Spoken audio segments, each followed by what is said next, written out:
এতগুলা টাকা মাতালা ছিল আমারিতে রাখার জায়গায় ফ্রিজে রেখে গেছে।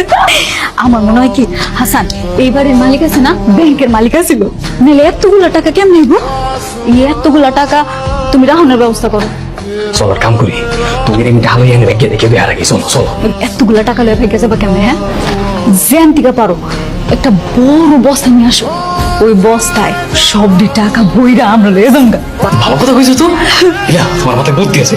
দাঁড়াও লই গেছি, দাঁড়াও না। আম্মা, আমি আর হাসানে একটা বাড়ি ঢুকছি, বাড়ি ঢুকে দেখি মা টাকা আর টাকা, ওই টাকা ফ্রিজের পড়ছে মেলা টাকা। মা আমি হাসানের পাঠাইছি, কইছি জানতে পারো একটা বড় বস্তা নিয়ে আইও, এই বস্তায় সব টাকা বইরা আমরা লয়ে আইতাছি। মা তোরা ছোট মানুষ, এত টাকা লই আইস না। আমি আইতাছি ভাই, বস্তা আছে বস্তা। কি রাখবেন আমার এখন? টাকা রাখুন টাকা। এলন একটা বড় বস্তা নাই, 100 টাকা দেন। মা গো মা, কত টাকা! পুরো ঘর ভর্তি টাকা, যেদিক টাকাই সেদিক টাকা। শোন, আমরা দুজন ভাইকে যাই, হাসান আসলে তো টাকাটা 3 ভাগ করতে হইব। আমরা এক ভাইকে গেলে শুধু আমগো টাকা আমগো একজনে নিয়ে যাবো। চল। তুমি কথাটা কইলা কি? এই টাকার লগে তুমি আমার হাসানের লগে বিয়া দিতে চাও, আর আজকে কইতাছো যে টাকাটা দুজনে ভাগাভাগি করে ভাইগে যায়, হাসানের ভাগ দিতে হবে না? মার মাইয়া মিলা টাকা পয়সা ভাগাভাগি শুরু করে দিয়েছেন অলরেডি। টাকা কেমনে ভাগাভাগি করা যায় সেই বুদ্ধি পরামর্শ করতেছি। কলিং বলতেছে বাড়ির মালিকাই করছে। আমার তাড়াতাড়ি চলে না, আমার টাকা পয়সা যা আছে সবকিছু লইয়া পিছে জানাতে ভাগ গেছে। এই চলো বসে চলো। না না, যদি বাড়ির মালিক হয় তো তাহলে তো চাবি দিয়ে খুললে ঘরে ঢুকতো, তাই না?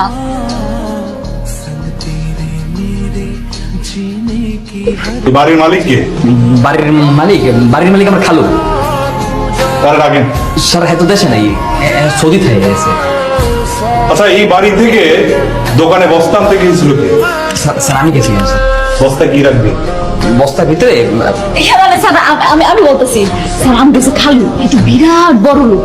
হ্যাঁ, যাওনের আগে আমাকে এত সবজি কিনে দিয়ে গেছে, আলু পটল সিম বরবটি, এগুলো রাহনের জায়গা নেই, আমরা মানুষ হয়েছি 2 জন। পরে কইলাম কি যে দোকানে যাও, দোকানে গিয়ে একটা বড় বস্তা নিয়ে আসো, বস্তায় করে সবকিছু গ্রামে পাঠাই দিব। কিন্তু আমি শুনলাম তুই নাকি দোকানদারে বলছস বস্তায় টাকা রাখবি। দোকানদার লোক ফাইজলামি করছিল, একটু মশকারি করছিল। এই সব বিষয় নিয়ে ফাজলামি করবি না। ঢাকায় একটা ব্যাংকে টাকা দিয়েছে, টাকা পয়সার বিষয় নিয়ে আর জানি এরকম ফাজলামো না শুনে, ঠিক আছে? হ্যাঁ, আম্মা কই? আমার তো মনে হয় বাসায় নাই। আম্মাই বাসায় নেই মানে? এখন লইবি নাকি? আমরা কল দিয়ে জিগাও কই আছে? আপনার ডায়ালকৃত নম্বরটি এই মুহূর্তে বন্ধ আছে। মোবাইল বন্ধ। মোবাইল বন্ধ করলে কি আম্মা গেছে কই? আর আমার টাকার বস্তা কই? টাকার বস্তা নেই আসলে টাকা। ওকে, আমার টাকা কই? হ্যাঁ, টাকার বস্তা কই আমার? নাই, আমার মনে হয় টাকা নিয়ে ভাগছে। কত আটকা রাখছেন কেন? আপনি জানো কোন বাসায় কাজ করেন? এই কি বলতেছেন আপনি? হ্যাঁ, আমি কাজ করবো কেন? আমারে দেখলে কি কাজের লোক মনে হয়? তাই তো মনে হয়, আপনাকে দেখে তো কাজের লোকই মনে হয়। দারোগা সাহেব, মুখে লাগাম দেন। হ্যাঁ, আমি বড় লোক মা, আমার কাছে বস্তা ভর্তি টাকা আছে, আমি কাজ করতে যাবো কেন? সাবধানে কথা বলবেন। বস্তা ভর্তি টাকা? বস্তা ভর্তি টাকা, এত এত এত টাকা আমি চাইলে আপনার মতো 10 জন কিনতে পারি কাজের লোক। বাহ, এই যে স্যার, পুরো বস্তা ভর্তি টাকা স্যার। বলেন কি? কাহিনী তো বুঝতেছি না, আপনি এত টাকা কোত্থেকে পাইছেন? আপনারা কমু কেন? কেন কমু? আপনি আমার বলবেন না, অসুবিধা নাই। জাকি সাহেব, স্যার আমাকে থানায় নিয়ে চলেন, পুলিশের সাথে বাদ পারি না। পুলিশের লোকে বাটপারি মানে স্যার? কি স্যার কই? আমরা তো কোনো বাটপারি করি না স্যার। এগুলো তাহলে কিসের টাকা? স্যার বিশ্বাস করুন স্যার, আমি কোনো চোর না স্যার। আমি স্যার মূলত টাকাগুলো স্যার চুরি করতে চাইছিলাম, কিন্তু আসলে চুরি করতে পারিনি। স্যার আপনি শুধু শুধু আমাদেরকে কেন দোষারোপ করছেন? আমরা তো কোনো কিছু করি না, আপনি কিন্তু আমাদেরকে হুমকি দিচ্ছেন স্যার। হ্যাঁ হ্যাঁ, তাহলে এগুলো কিসের টাকা? এগুলো আমার বাপদাদার সম্পত্তির টাকা।